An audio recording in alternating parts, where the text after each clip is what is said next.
quick background on me is I've been a teacher and principal for the last 8 years. I taught high school English, and then after that I was the principal of 3 different schools here in the metro area. I started out as the principal of an alternative high school in downtown Denver that serves all kids who are in state custody, so kids who live in group homes around the city. They're either in the custody of Department of Youth Corrections, who have some serious criminal background, have been in and out of detention centers, or they're in the Department of Human Services, so have been removed from their home for some serious physical or sexual abuse. And so did that for a couple of years, then ran a school in a juvenile detention center in South Denver off I-25 and Arapahoe Road, the Marvin Foote Center, which serves all kids doing what we call juvenile life, which means you committed some serious crime but you were charged as a juvenile. So if you murdered someone at 13 or 14 or committed serious rape, but you weren't charged as an adult, it means you're serving juvenile sentence, but we know you'll be released by the time you're 21.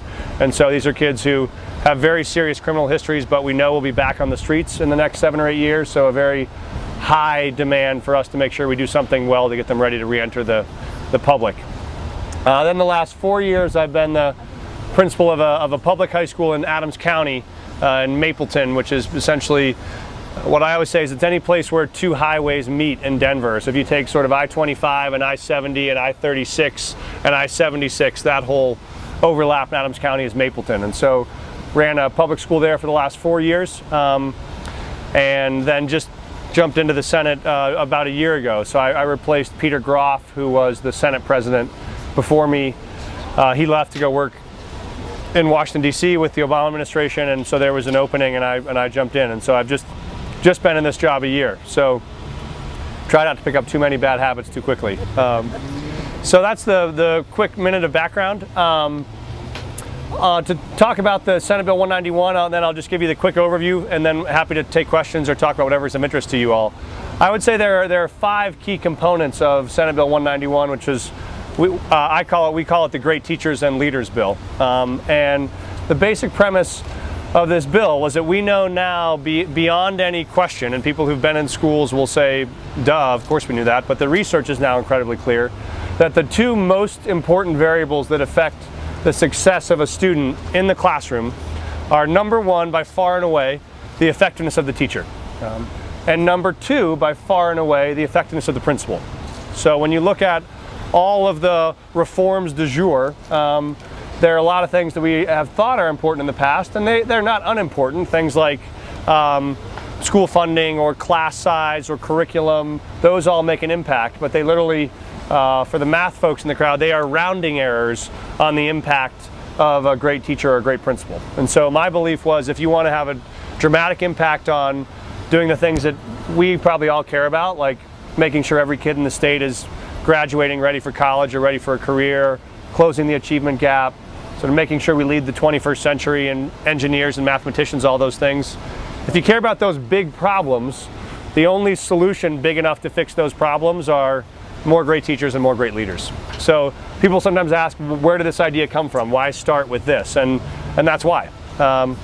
So the 4 key things this bill does. First, it says we're going to fundamentally change the way teachers and principals are evaluated in the state of Colorado.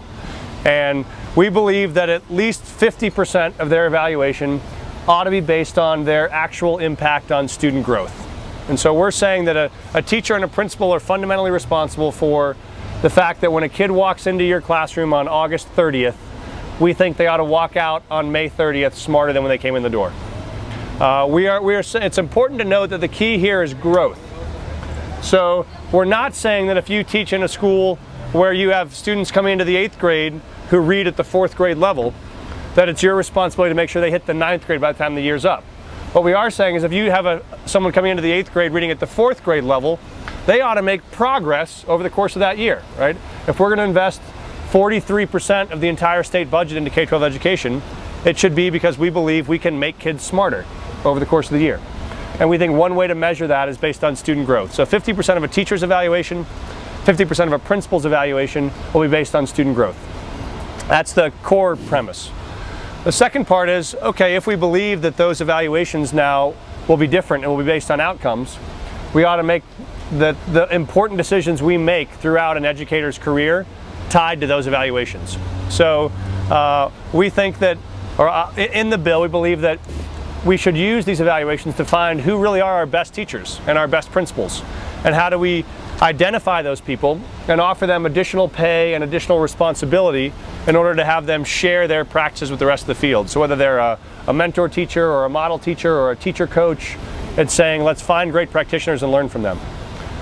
The second part is, which is probably what you heard a lot of the press about, is in Colorado we have what's called non-probationary status, which is our form of what people call tenure, which means that if we have that privilege in the state of Colorado, that it ought to be earned based on performance and it ought to be kept based on performance.